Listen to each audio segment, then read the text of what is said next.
जुड़ना। अब वो क्षार क्या है? वो क्षार आपका कैल्शियम कार्बोनेट हो सकता है, या NaOH हो सकता है, या KOH हो सकता है, क्षारीय पदार्थ। NH4OH हो सकता है। तो किसी भी कार्बन डाइऑक्साइड अणु का क्षारों के साथ जुड़ना कार्बनीकरण कहलाता है। अब कार्बनीकरण को अंडरलाइन कर लो, अगर 1 नंबर के प्रश्न में आता है तो हम इसको लिखेंगे कि कार्बन डाइऑक्साइड का क्षारों के साथ जुड़ना कार्बनीकरण कहलाता है। मृदा के जीवाश्म पदार्थ के अपघटन से कार्बन डाइऑक्साइड बनती है। कोई भी मृदा जीवांश होगा, चाहे पेड़ पौधा हो चाहे जीव जंतु हो, अगर उसका अपघटन होता है तो कार्बन डाइऑक्साइड बनती है। जो जल से संयोग करके कार्बन डाइऑक्साइड जल से संयोग कर लेते तो कार्बनिक अम्ल बनता है। जोड़ दो H2CO3, जल का एक O है वो CO2 के साथ मिल गया तो क्या बन गया? CO3, H2CO3 कार्बनिक अम्ल।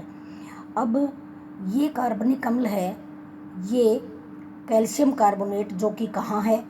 चट्टान में, उसके साथ क्रिया करके कार्बोनेट से क्या बना लेता है? बाइकार्बोनेट। तो देखो CaCO3 प्लस H2CO3 और बना लेगा CaHCO3 whole twice, calcium bicarbonate. अगली जो विधि है, अपक्षय का जो कारक है वो क्या है? जैविक कारक। अभी हमने 2 कारक पढ़े, भौतिक और रासायनिक। अभी जो पढ़ रहे थे रासायनिक कारक चल रहे थे, तो भौतिक और रासायनिक अपन ने पढ़ लिया। अब है जैविक कारक। भौतिक और रासायनिक अपक्षय के अलावा जीव भी चट्टानों को विघटित करते हैं। और कैसे करते हैं ये हम निम्न बिंदुओं में पढ़ेंगे। जैसे पहला है मनुष्य और जानवर। मनुष्य और जानवर क्या करते हैं? चट्टानों का अपक्षय करते हैं, चट्टानों का क्षरण करते हैं, विघटन करते हैं, धीरे धीरे उनको नष्ट करते हैं। तो मनुष्य द्वारा रेल, सड़कें, बांध, नदी, ये सारे निर्माण कार्य होते हैं बनने के, तो चट्टानों को चूर्ण चूर्ण कर देते हैं। ये चट्टानों को क्या करते हैं? तोड़ देते हैं।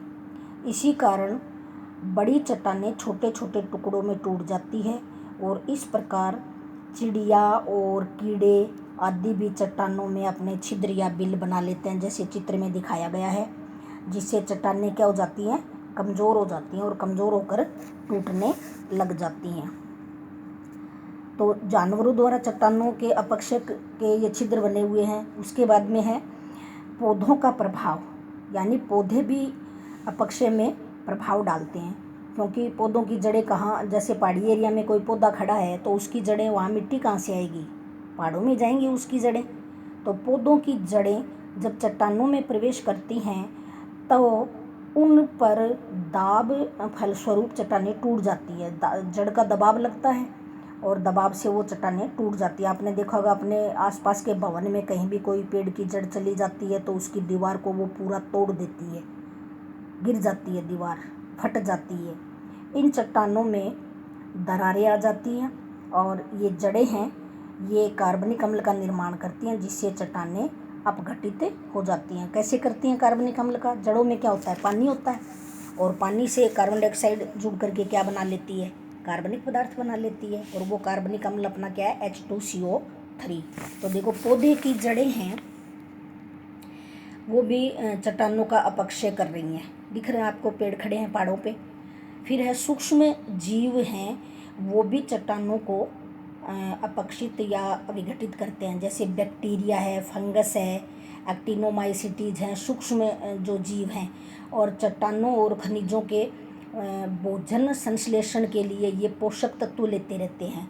फंगस लगती है और पहाड़ के जो खनिज हैं उनमें अपना पोषण लेती हैं ये, क्योंकि ये प्रपोषी होती हैं, जिससे चट्टानें दुर्बल हो जाती हैं। और इसके अलावा पेड़ पौधों को सड़ा गला कर ये कार्बनिक अम्ल और कार्बन डाइऑक्साइड प्रदान करते हैं, जिससे खनिज और चट्टानों का विघटन हो जाता है। ये है सूक्ष्म जीवाणुओं द्वारा चट्टानों के अपक्षय का प्रदर्शन। देखो लगी हुई है फंगस वगैरह, सफ़ेद स्पॉट दिख रहे हैं। अब है अपक्षय को प्रभावित करने वाले कारक कौन कौन से हैं। पहला है अपक्षय को प्रभावित करने वाला जलवायुवीय कारक, यानी जलवायु। जलवायु हर जगह की अलग अलग है। ये कारक अपक्षय के प्रकार और दर को प्रभावित करता है। किस प्रकार का अपक्षय है और दर कम है या ज़्यादा अपक्षय करने की।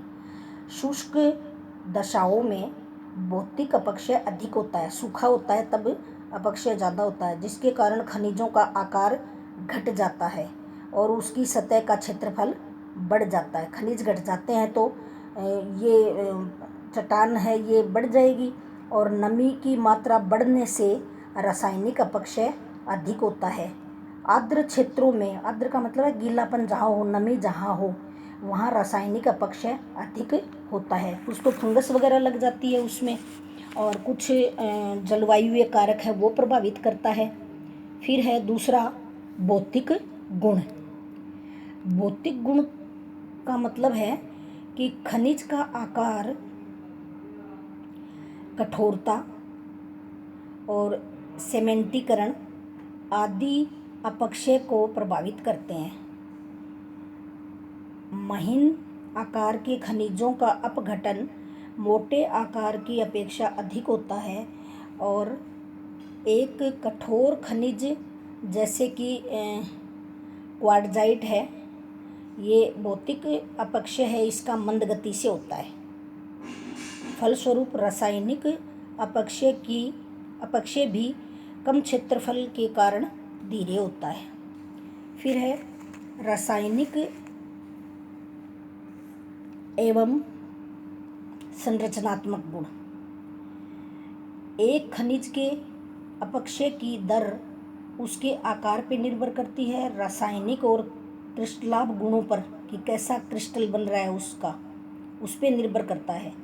कठोर क्रिस्टलाभ धीरे धीरे अपक्षित होते हैं और जो कठोर नहीं है, सॉफ्ट हैं, नरम हैं, उनका अपघटन जल्दी होता है। अब है मृदा निर्माण। मिट्टी कैसे बनती है, मृदा कैसे बनती है। तो मृदा के लिए हमने मृदा उत्पत्ति के लिए मृदा पिंड का उद्भव है, यानी कोई भी मिट्टी का ढेला है वो कैसे बना कि जमीन का ऊपरी भूपरपट्टी जो भाग है उसमें अपक्षय कटिबंध में होने वाले अनेक भू रासायनिक चक्रीय प्रक्रम होते हैं और उससे ये मिट्टी बनती है। चट्टानों का भौतिक, रासायनिक और जैविक शक्तियों द्वारा जो अपक्षय होता है उसके लिए उसका कारण क्या है। इन भौतिक, रासायनिक और जैविक कारकों से ही मिट्टी बदलती है, मिट्टी का रूप बदलता है। और चट्टानों से भौतिक, रासायनिक और जैविक कारकों के द्वारा बारीक टुकड़ों में पत्थरों का टूटना ही क्या है, मृदा उत्पत्ति है, मिट्टी का निर्माण है। चट्टानें जिनसे भूप्रपट्टी बनी है वायुमंडल की क्रिया द्वारा टूटने लगती हैं और इनके टूटने से असंगठित पैतृक पदार्थ बनते हैं, यानी वो संगठित नहीं रहते हैं। वो पदार्थ जो टूटते हैं चट्टानों से वो बिखर जाते हैं और इन मूल पदार्थों को हम रिगोलिथ कहते हैं। अंडरलाइन करो रिगोलिथ को भी, कार्बनीकरण की तरह रिगोलिथ याद करना, 1 नंबर के प्रश्न में पूछा जाता है। रिगोलिथ के नीचे ठोस चट्टानें रहती हैं और परिवहन शक्तियों की अनुपस्थिति में रिगोलिथ की मोटाई बढ़ती जाती है। परिवहन शक्ति का मतलब जैसे हवा का चलना, पानी का आना, ये कम होता है तो रिगोलिथ की मोटाई बढ़ जाती है। और परिवहन शक्तियाँ जैसे गुरुत्व बल है, बहता पानी है या बहती हुई बर्फ़ है या बहती हुई हवा है, तो आदि के द्वारा चट्टानों के टूटने से जो पदार्थ प्राप्त होते हैं वो भूमि की सतह पर लगकर वितरित करती है, यानी फैल जाते हैं इधर उधर। वितरण करने का मतलब एक जगह नहीं पड़े रहते, वो इधर उधर फैल जाते हैं। इस प्रकार परिवहन शक्ति के द्वारा धीरे धीरे मृदा का निर्माण होता है। मृदा उत्पत्ति प्राय 2 प्रकार के प्रक्रमों के द्वारा होती है। एक तो अपक्षय पढ़ा अपन ने और दूसरा है प्रोफाइल का विकास। प्रोफाइल का मतलब है एक तरह की चट्टानों से दूसरी तरह की चट्टानों के बनने से। जैसे हमने पढ़ा था आग्नेय चट्टान से अवसादी चट्टानें बने और अवसादी चट्टानों से रूपांतरित चट्टानें बने। तो धीरे धीरे क्या होगा, जो स्तर दिखाए थे आपको ज़मीन में कई स्तरों की बनी होती है, तो ये स्तर निर्माण होंगे तब भी क्या होगा, मृदा का निर्माण होगा। मूल चट्टानों से कच्चे पदार्थों का निर्माण और कच्चे पदार्थों से मृदा पिंड में रूपांतरण।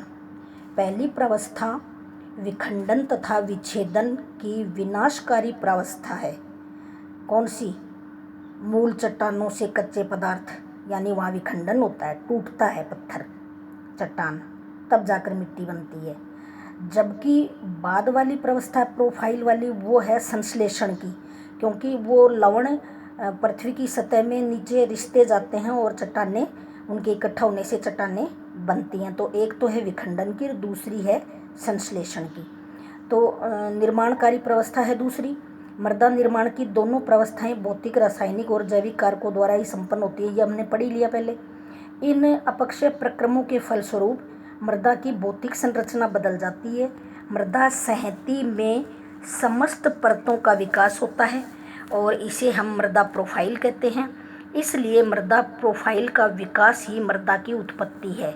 ये प्रोफाइल का चित्र शुरू में आया था PDF में, आप देखना मृदा प्रोफाइल कैसा होता है। उसके बाद में है मृदा निर्माणकारी प्रक्रियाएं क्या हैं, कौन कौन सी होती है मृदा निर्माणकारी प्रक्रियाएं। मृदा निर्माण प्रक्रिया भी दो प्रकार की है, प्राथमिक और विशिष्ट। इन्हें पेडोजेनिक प्रक्रियाएं भी कहते हैं। निशान लगाओ, पेडोजेनिक प्रक्रियाएं किसे कहते हैं? यानी मृदा निर्माण की प्रक्रियाएं हैं दो प्रकार की, एक प्राथमिक और एक विशेष प्रकार की। एक तो हमेशा जो होने वाली है वो, और एक विशेष प्रकार की। तो इनको हम क्या कहेंगे? इनको हम कहेंगे पेडोजेनिक प्रक्रियाएं। मृदा निर्माण की प्राथमिक प्रक्रिया से तो मृदा में विशेष प्रकार के सनिस्तर बनते हैं, जबकि गौण प्रक्रियाओं से विशेष प्रकार की मृदा है वो प्रोफाइल बनाती है, यानी अंदर ही अंदर उनकी चट्टानें बनती हैं। ऊपर की मिट्टी बनती है और फिर वो खनिज लवण है पानी के द्वारा घुल करके नीचे चले जाते हैं ज़मीन में, और उसको हम कहते हैं मृदा प्रोफाइल या मृदा के परतों का निर्माण। और उन परतों में क्या पाए जाते हैं? उन परतों में तरह तरह की चट्टानें पाई जाती हैं। मृदा निर्माणकारी प्रक्रियाओं में निम्न उल्लेखनीय हैं कौन कौन सी? जैसे मृदा निर्माण किसके द्वारा होता है? ह्यूमिनिफिकेशन से, मानवता से। आदमी बसता है, अपनी बस्ती बसाता है तो आदमी के द्वारा या ह्यूमन के द्वारा। मृदा कार्बनिक पदार्थों का स्रोत इसकी ऊपरी सतह पर एकत्रित जो भी पत्तियां हैं, पेड़ पौधे हैं। अगर मनुष्य रहेगा तो जीव जंतु भी रखेगा, पेड़ पौधे भी लगाएगा।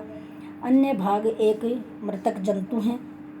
इन कार्बनिक पदार्थों से विच्छेदन और नवीन कार्बनिक पदार्थों के संश्लेषण की संयुक्त प्रक्रिया को ही हम क्या कहते हैं? ह्यूमिनिफिकेशन। तो जीव जंतु और पेड़ पौधों के द्वारा होने वाली प्रक्रिया। ये प्रक्रिया मृदा की सतह पर ह्यूमस क्या है? जो उपजाऊपन है मिट्टी का, यानी खनिजों की अधिकता, मिट्टी की परत में उपजाऊपन या खनिजों की अधिकता, जिसे ओ सनिस्तर कहते हैं। ये सनिस्तर पहले आ गए हैं, मैंने बताया ना, एक चित्र आया है पहले, वो आप PDF में देखना, चित्र बना के भी देखना। तो ओ सनिस्तर बनाता है ये ह्यूमस वाली परत। कौन सा सनिस्तर बनाती है? ओ। नम उष्ण प्रदेश में सूक्ष्म जीवों की अत्यधिक सक्रियता के कारण कार्बनिक पदार्थों का विच्छेदन शीघ्रता से होता है। जहाँ नमी रहती है वहाँ, और ह्यूमस एकत्रित नहीं होता है वहाँ। जब पानी इस सनिस्तर से होकर गुजरता है तो उसमें उपस्थित कुछ कार्बनिक अम्लों को जल क्या कर लेता है? विलय कर लेता है, घोल लेता है अपने आप में, और फिर नीचे की सतहों में उनको ले जाता है। और नीचे की सतहों में ले जाते ही वो पृथ्वी की जो मिट्टी की जो सनिस्तर बन रहे हैं ए और ब, उन ए और ब सनिस्तरों का विकास होगा वहाँ, तो उस विकास को वो प्रभावित करेगा। चित्र में ह्यूमिनिफिकेशन प्रक्रिया का प्रदर्शन किया गया है। अब है निक्षालन। निक्षालन क्या चीज़ है? निक्षालन का मतलब है धुलना, धोना या धुलना। तो ऊपरी सतहों के अवयवों का, ऊपरी सतह कहाँ है? मिट्टी की ऊपरी सतह के जो भी अवयव हैं वो अंतःस्राव द्वारा, अंतःस्राव का मतलब है बह करके नीचे रिस करके जाते हैं। तो किससे रिसेंगे वो? बारिश से।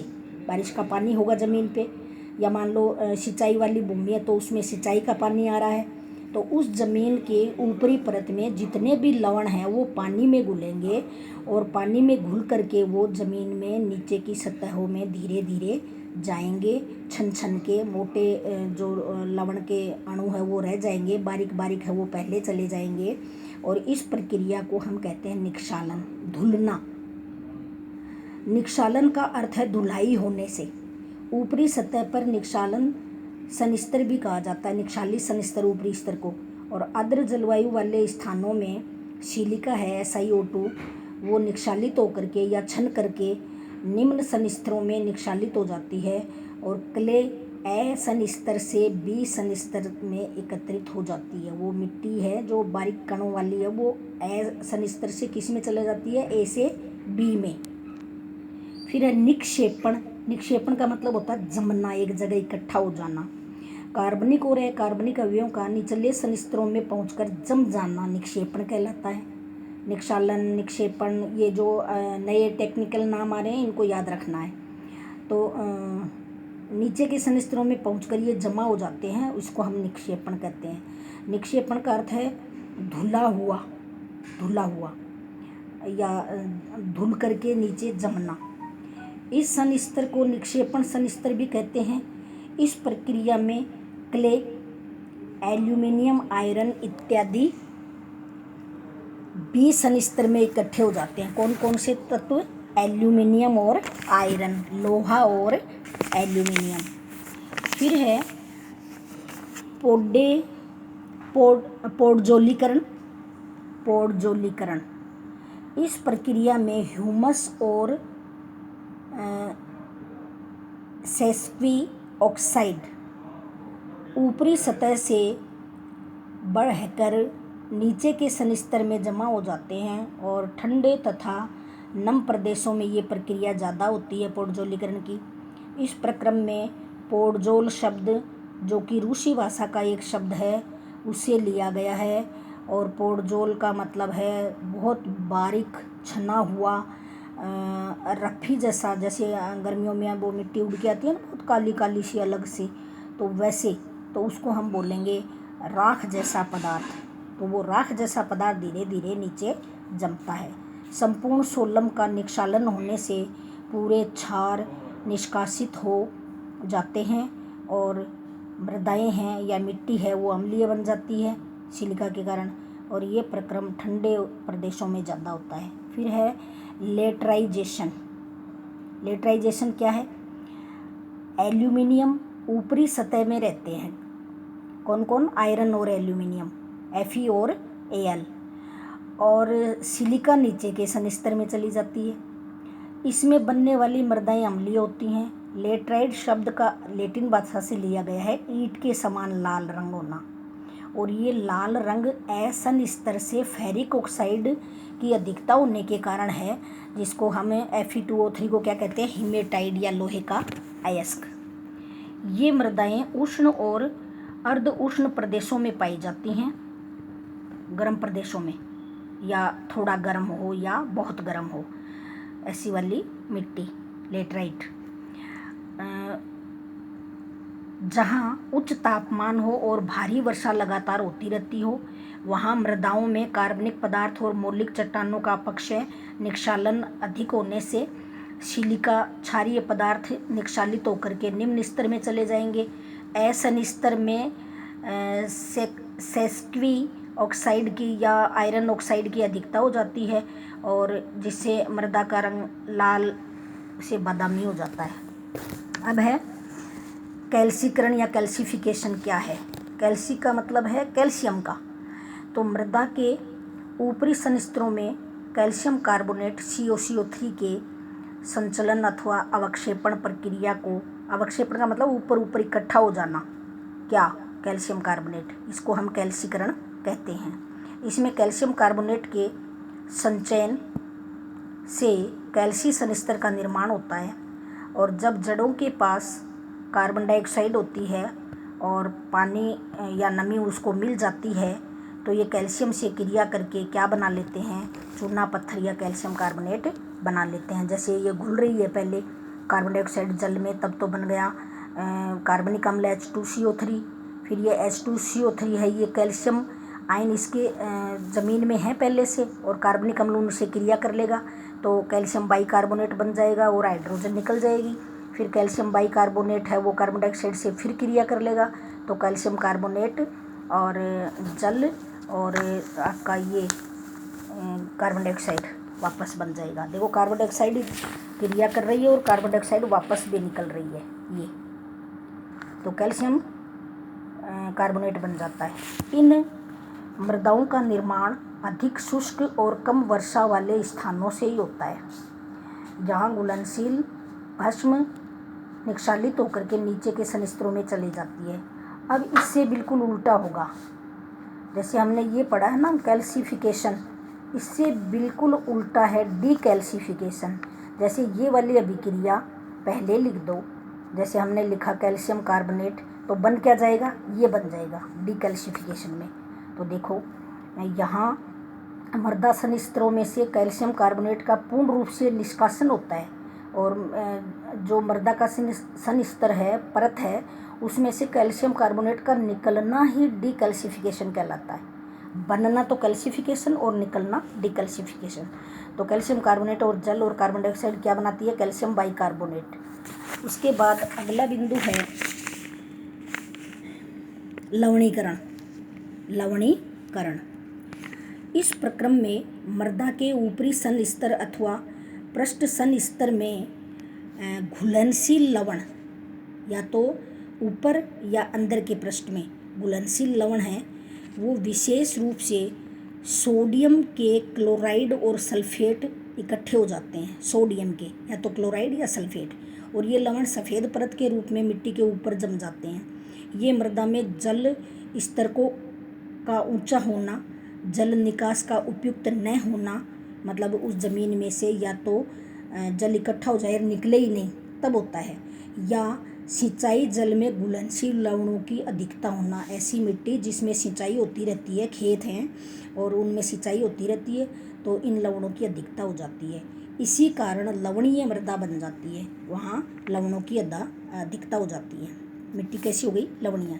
तो कई बार ज़्यादा अम्लीय है, ज़्यादा क्षारीय है, ज़्यादा लवणीय है, इनमें खेती नहीं होती है ढंग से, इनका फिर इस मिट्टी का फिर उपचार करना पड़ता है, कुछ ऐसे पदार्थों का छिड़काव करना पड़ता है जो इसके अधिक लवणीय अधिक क्षारीय भाग को थोड़ा कम करे।